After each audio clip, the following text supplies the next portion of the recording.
Before we get to that point, we are going to deal with temperatures falling through the 20s, near 20 degrees as we head through the end of the work week. Cold, extremely cold through the upcoming weekend. The coldest air of the season coming in, and single digits as we wind out towards the weekend. And by next week, a little bit of a break. We go back into the 30s. Now, for watches and warnings, we kind of went over this a little bit earlier as well. Everyone is under a wind advisory until 1 a.m. with wind gusts near 45 miles an hour. An advisory, lake effect snow, goes into effect in just an hour or so and lasts through Thursday afternoon. And this is primarily for the south towns of northern Erie County. The warning is for southern portions of the region where we'll see accumulations of around a foot and a half, potentially some areas higher than that. Again, the wind advisory for all of western New York, and with a west and a southwest wind for the afternoon today. Lakeshore flooding will be a concern through 7 p.m. where we can have some of those waves coming over Route 5, the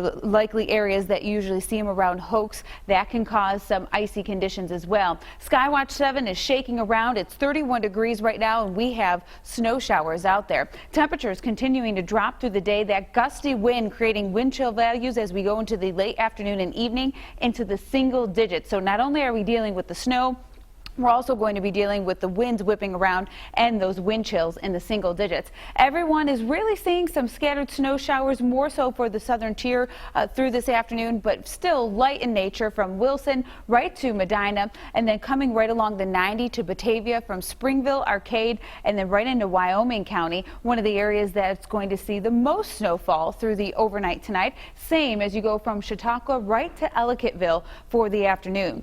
Hour by hour, this is how it's going to play out. We're still going to be very unsettled and not really organized with lake effect through the afternoon, so we'll still have some scattered snow showers. This band starting to drift a little further south near Springville, higher hilltops for the southern tier, the ridge there right near Salamanca for ski country, settling south throughout the overnight and remaining there as we go into early Thursday. It begins to have this jog northward through the morning hours on Thursday, and that's where we could see the south towns starting to really accumulate snow. Until tomorrow morning, this is what you're going to wake up to. A couple of inches right near Dunkirk. Again, you get to the higher elevations. Mayville, you'll be 3 to 6. Same for Sherman, Mina as well. And then as you take a look right near Cattaraugus along the 219, getting a little bit closer to Springville, you're near that bullseye as well. Concord and Springville. And then as you go from just about North Boston to Holland, you're around that 2 to 3 inch mark. Closer to the lakeshore, you're near 1 inch, and then 1 to 2 near Attica. Lesser amounts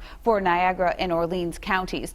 Temperatures will be cold here as well, low 20s and windy conditions still. We won't have the advisory any longer, but it's still going to feel like we're in the single digits. Now, we turn our attention to this band drifting northward and for the northern Erie County advisory, going up to Orchard Park, and we can even see this extend a little bit further north to West Seneca up to about Chautauqua, and then settling back south where it's not out of the question. On top of what we just showed you, we could see another foot or so through the southern portions of Erie County and even into our south towns, Hamburg, Orchard Park as well, getting up to around that foot mark. By Friday, all the warnings are then gone, but the cold air stays with us. We'll see some snow showers on Sunday, temperatures in the teens, and those overnight lows, those aren't wind chill values. That's the actual temperature winding up in the single digits.